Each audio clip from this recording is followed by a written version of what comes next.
Welcome back. I'm reading Little Women, or Meg, Jo, Beth, and Amy by Louisa M. Alcott. Chapter 1, Playing Pilgrims. Christmas won't be Christmas without any presents, grumbled Jo, lying on the rug. It's so dreadful to be poor, sighed Meg, looking down at an old dress.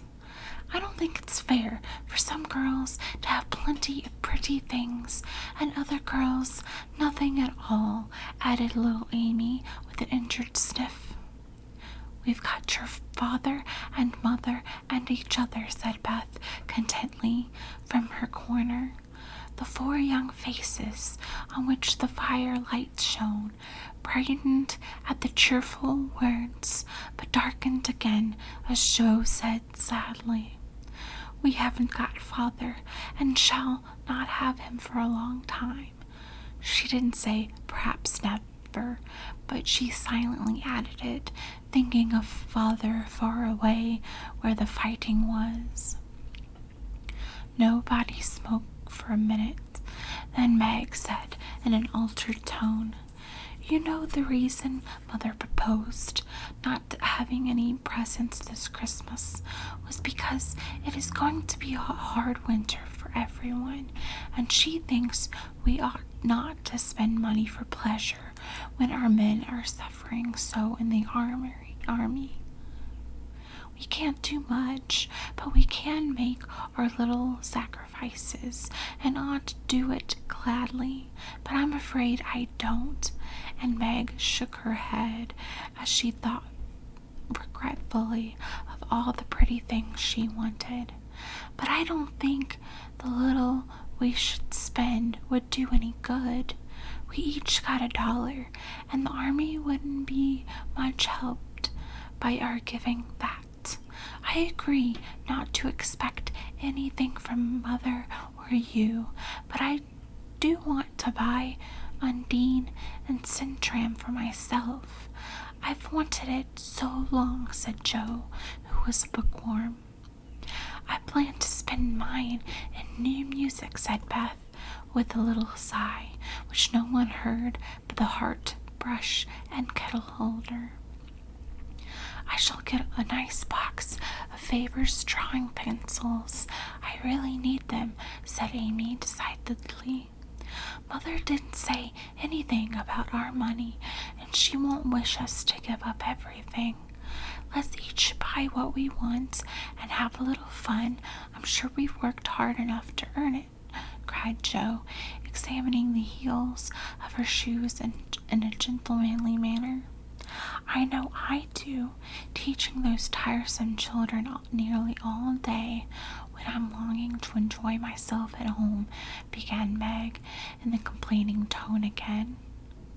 "You don't have half such a hard time as I do," said Jo. "How would you like to be shut up for hours with a nervous, fussy old lady who keeps you trotting, is never satisfied, and worries you till you're ready to fly out the window or cry? It's naughty to fret, but I do think washing dishes and keeping things tidy is the worst work in the world. It makes me cross, and my hands get so stiff I can't practice well at all." And Beth looked at her rough hands with a sigh that anyone could hear that time. "I don't believe any of you suffer as I do," cried Amy, "for you don't have to go to school with impertinent girls who plague you if you don't know your lessons, and laugh at your dresses, and label your father if he isn't rich, and insult you when your nose isn't nice. If you mean libel, I'd say so, and not talking about labels, as if Papa was a pickle bottle," advised Jo, laughing. "I know what I mean, and you needn't be satirical about it. It's proper to use good words and improve your vocabulary," returned Amy with dignity. Don't peck at one another, children. Don't you wish we had the money Papa lost when we were little, Joe? Dear me, how happy and good we'd be if we had no worries, said Meg, who could remember better times. You said the other day you thought we were a deal happier than the King children, for they were fighting and fretting all the time in spite of their money. So I did, Beth. Well, I think we are, for though we do have to work, we make fun for ourselves and are a pretty jolly set, as Joe would say. Joe does use such slang words, observed Amy, with a reproving look at the long figure stretched out on the rug. Joe immediately sat up, put her hands in her pockets, and began to whistle. Don't, Joe, it's so boyish. That's why I do it. I detest rude, unladylike girls. I hate affected, nimmy, pimmy, and chits. Birds in their little nest agree, sang Beth. Peacemaker, with such a funny face that both sharp voice and softened to a laugh, and the pecking ended for that time. Really, girls, you both to be blamed, said Meg, beginning to lecture in her elder sisterly fashion. You are old enough to leave off boyish tricks and to behave better, Josephine. It didn't matter so much when you were a little girl, but now you are so tall, and turn up your hair. You should remember that you are a young lady. I'm not, and if turning up my hair makes me one, I'll wear it in 2 tails till I'm 20, cried Joe, pulling off her net and shaking down a chestnut mane. I hate to think I've got to grow up and be a Miss March and wear long gowns.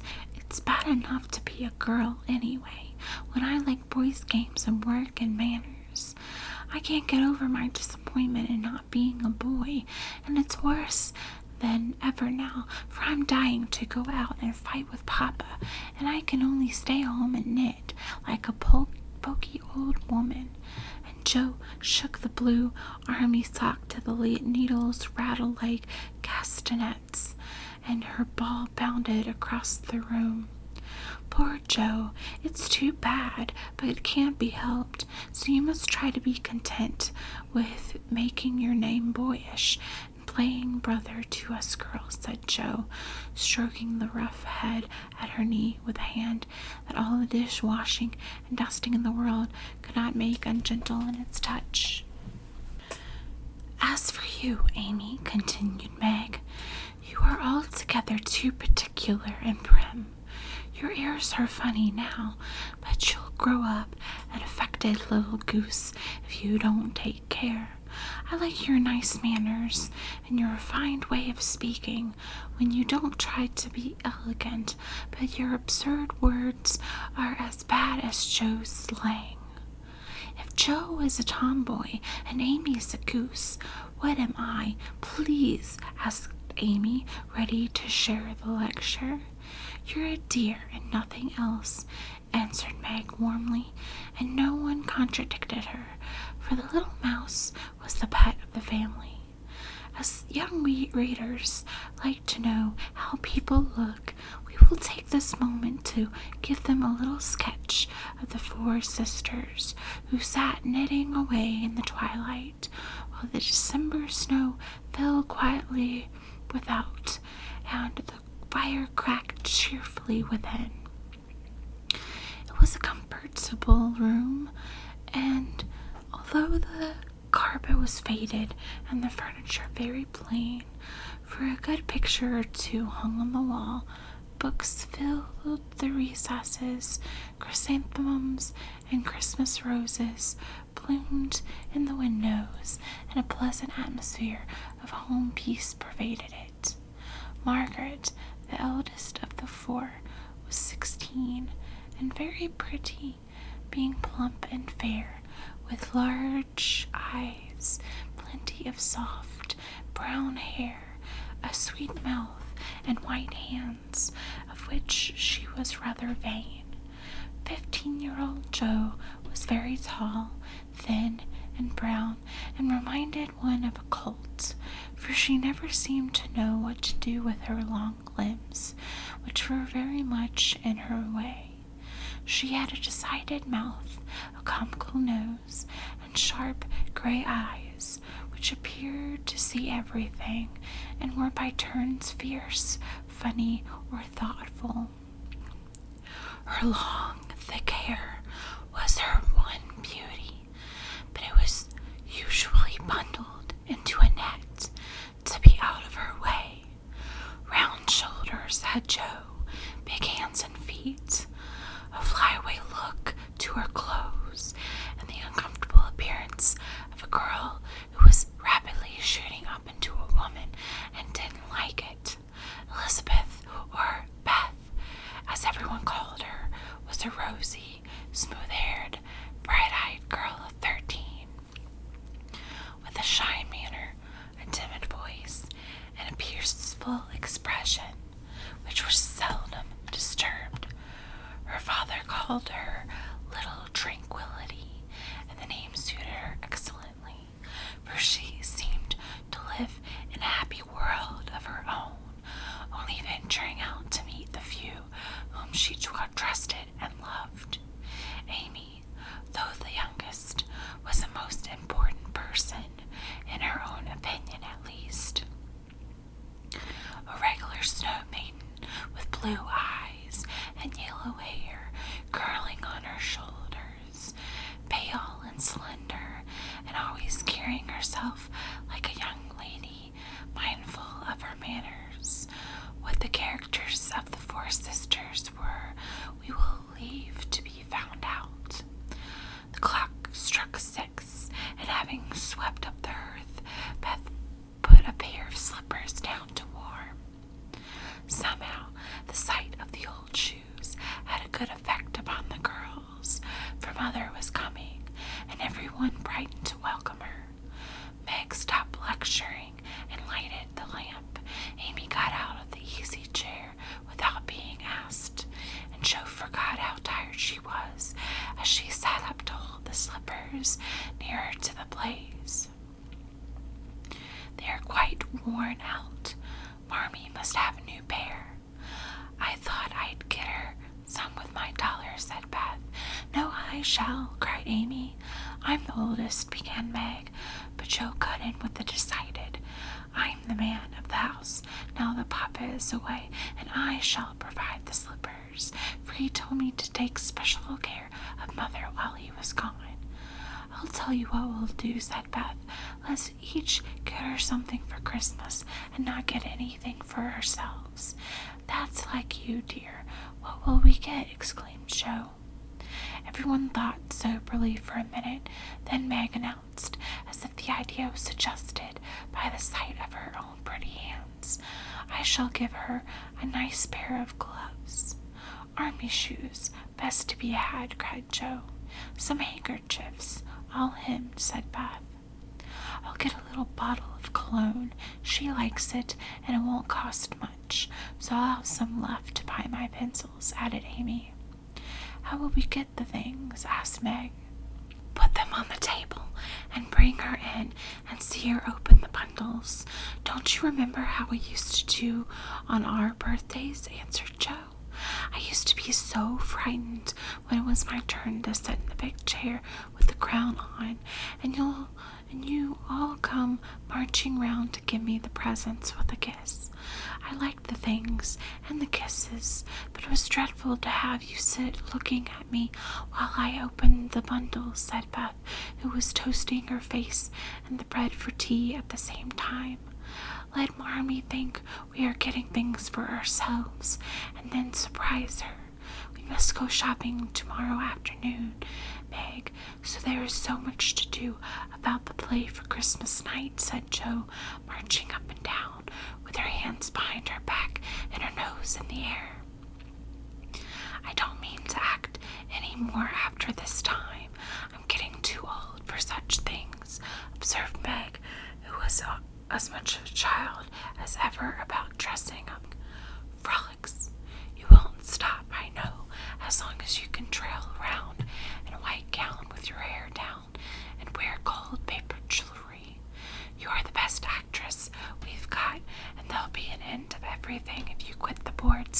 Joe. We ought to rehearse tonight. Come here, Amy, and do the fainting scene, for you are as stiff as a poker in that. If you're enjoying the video, please give a thumbs up because it'll help me with the algorithm and let other people see my work. I can't help it. I never saw anyone faint, and I don't choose to make myself all black and blue, tumbling flat as you do. If I can go down easily, I'll drop. If I can't, I shall fall into a chair and be graceful. I don't care if Hugo does come at me with the pistol, returned Amy, who was not gifted with dramatic power, but was chosen because she was small enough to be borne out shrieking by the villain of the piece. Do it this way, clasp your hands so, and stagger across the room, crying frantically, Rodrigo, save me, save me. And away went Joe with a melodramatic scream, which was truly thrilling. Amy followed, but she poked her hands out stiffly before her and jerked herself along as if she went by machinery, and her owl was more suggestive of pins being run into her than those of fear and anguish. Joe gave a despairing groan, and Meg laughed outright, while Beth let her bread burn as she watched the fun with interest. It's no use. Do the best you can when the time comes, and if the audience laugh, don't blame me. Come on, Meg. Then things went smoothly, for Don Pedro defied the world in a speech of 2 pages without a single break. Hagar, the witch, chanted an awful incantation over her kettle full of simmering toads with weird effect. Rodrigo rent his chains asunder manfully, and Hugo died in agonies of remorse and arsenic with a wild ha-ha. It's the best we've got, said Meg, as the dead villain sat up and rubbed his elbows. I don't see how you can write and act such splendid things, Joe. You're a regular Shakespeare, exclaimed Beth, who firmly believed that her sisters were gifted with wonderful genius in all things. Not quite, replied Joe modestly. I do think the witch's curse and operatic tragedy is rather a nice thing, but I'd like to try Macbeth if we only had a trapdoor for Banquo. I always wanted to do the killing part. Is that a dagger I see before me? Muttered Joe, rolling her eyes and clutching at the air, as she had seen a famous tragedian do. No, it's the toasting fork, with Mother's shoe on it instead of the bread. Beth's stage-struck, cried Meg, and the rehearsal ended in a general burst of laughter. Glad to find you so merry, my girls, said a cheery voice at the door, and actors and audience turned to welcome a tall, motherly lady with a "Can I help you?" look about her, which was truly delightful. She was not elegantly dressed, but a noble-looking woman, and the girls thought the gray cloak and unfashionable bonnet covered the most splendid mother in the world. Well, dearies, how have you got on today? There was much to do getting the boxes ready to go tomorrow that I didn't come home to dinner. Has anyone called? Beth, how is your cold? Meg, Joe, you look tired to death. Come and kiss me, baby. While making these maternal inquiries, Mrs. March got her wet things off, her warm slippers on, and sitting down in the easy chair, drew Amy to her lap, preparing to enjoy the happiest hour of her busy day. The girls flew about, trying to make things comfortable, each in their own way. Meg arranged the tea table. Joe brought wood and set chairs, dropping, overturning, and clattering everything she touched. Beth trotted to and fro between the parlor and the kitchen, quiet and busy, while Amy gave directions to everyone as she sat with her hands folded. As they gathered about the table, Mrs. March said with a particularly happy face, "I have a treat with you after supper." A quick, bright smile went round like a streak of sunshine. Beth clapped her hands, regardless of the biscuit she held, and Jo tossed up to her napkin, crying, "A letter, a letter! 3 cheers for Father!" "Yes, a nice long letter. He is well, and thinks he shall get through the cold season better than we feared. He sends all sorts of loving wishes for Christmas, and an especial message to you girls," said Mrs. March, patting her pocket as if she had got a treasure there. "Hurry and get done. Don't stop to quirk your little finger and simpler over your plate, Amy," cried Jo, choking in her tea and dropping her bread butter side down on the carpet in her haste to get at the treat. Beth ate no more, but crept away to sit in her shadowy corner and brood over the delight to come till the others were ready. "I think it was so splendid in Father to go as a chaplain when he was too old to be drafted and not strong enough for a soldier," said Meg warmly. "Don't I wish I could go as a drummer, a vivan, what's its name, or a nurse, so I could be near him and help him," exclaimed Jo with a groan. "It must be very disagreeable to sleep in a tent and eat all sorts of bad-tasting things and drink out of a tin mug," sighed Amy. "When will he come home, Marmee?" asked Beth, with a little quiver in her voice. "Not for many months, dear, unless he is sick. He will stay and do his work faithfully as long as he can, and we won't ask for him back a minute sooner than he can be spared. Now come and hear the letter." They all drew to the fire, Mother in the big chair with Beth at her feet, Meg and Amy perched on either arm of the chair, and Jo leaning on the back, where no one would see any sign of emotion if the letter should happen to be touching. Very few letters were written in those hard times that were not touching, especially those which fathers sent home. In this one, little was said of the hardships endured and the dangers faced, or the homesickness conquered. It was a cheerful, hopeful letter, full of lively descriptions of camp life, marches, and military news, and only at the end did the writer's heart overflow with fatherly love and longing for the little girls at home.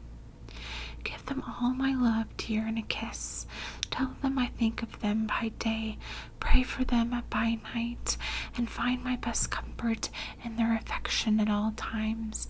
A year seems very long to wait before I see them, but remind them that while we wait, we may all work so that these hard days need not be wasted. I know they will remember all I said to them, that they will be loving children to you, will do their duty faithfully, fight their bosom enemies bravely, and conquer themselves so beautifully that when I come back to them, I may be fonder and prouder than ever of my little women." Everyone sniffed when they came in to that part. Jo wasn't ashamed of the great tear that dropped off the end of her nose, and Amy never minded the rumpling of her curls as she hid her face on her mother's shoulder and sobbed out, "I am a selfish girl, but I'll truly try to be better, so I mayn't be disappointed in me by and by." "We all will," cried Meg. "I think too much of my looks and hate to work, but won't any more if I can help it. I'll try and be what he loves to call me, a little woman, and not be rough and wild, but do my duty here instead of wanting to be somewhere else," said Jo, thinking that keeping her temper at home was a much harder task than facing a rebel or two down south.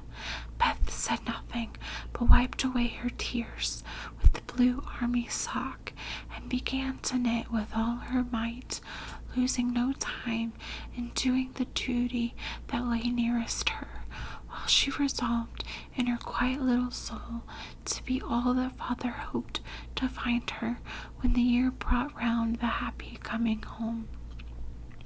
Mrs. March broke the silence that followed Joe's words by saying in her cheery voice, "Do you remember how you used to play Pilgrim's Progress when you were little things? Nothing delighted you more than have me tie my piece bags on your backs for burdens, give you hats and sticks and rolls of paper, and let you travel through the house from the cellar, which was the city of destruction, up to the housetop, where you had all the lovely things you could collect to make a celestial city.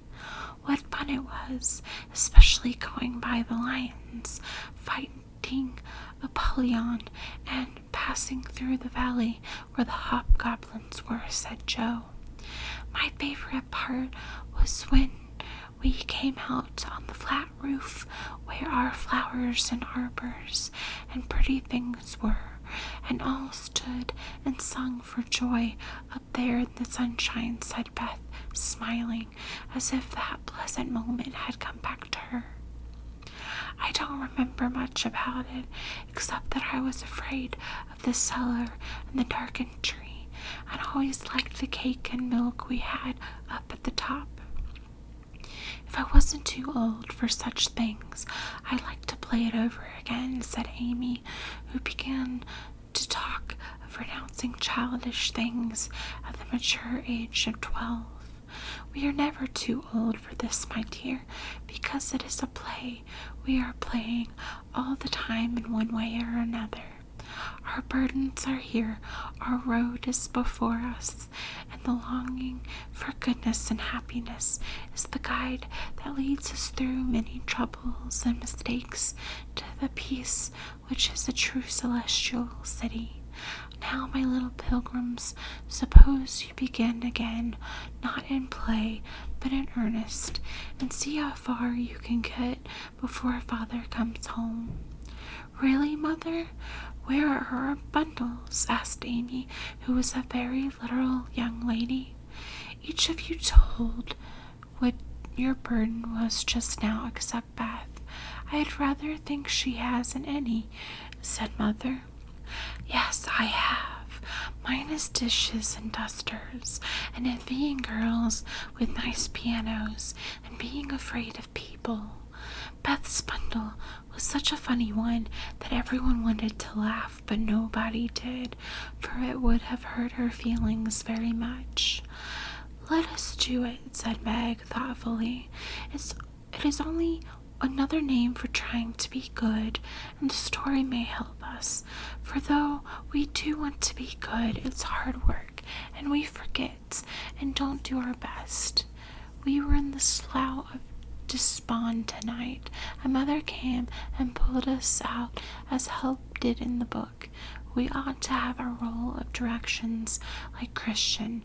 What shall we do about that?" asked Joe, delighted with the fancy which lent a little romance to the very dull task of doing her duty.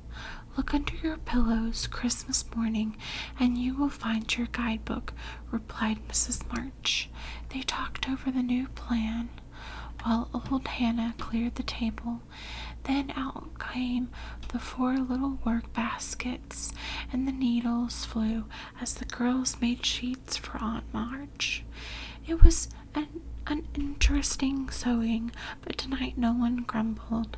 They adopted Joe's plan of dividing the long seams into 4 parts and calling the quarters Europe, Asia, Africa, and America, and in that way got on capitally, especially when they talked about the different countries as they stitched their way through them. At 9, they stopped work and sung as usual before going to bed. No one but Beth could get much music out of the old piano, but she had a way of softly touching the yellow keys and making a pleasant accompaniment to the simple songs they sung. Meg had a voice like a flute, and she and her mother led the little choir. Amy chirped like a little cricket, and Jo wandered through the airs at her own sweet wheel, always coming out the wrong place with a croak or a quaver that spoiled the most pensive tune. They had always done this from the time they could lisp, crinkle, crinkle, it'll tar, and it had become a household custom, for the mother was a born singer. The first sound in the morning was her voice, as she went about the house singing like a lark, and the last sound at night was the same cheery sound, for the girls never grew too old for that familiar lullaby.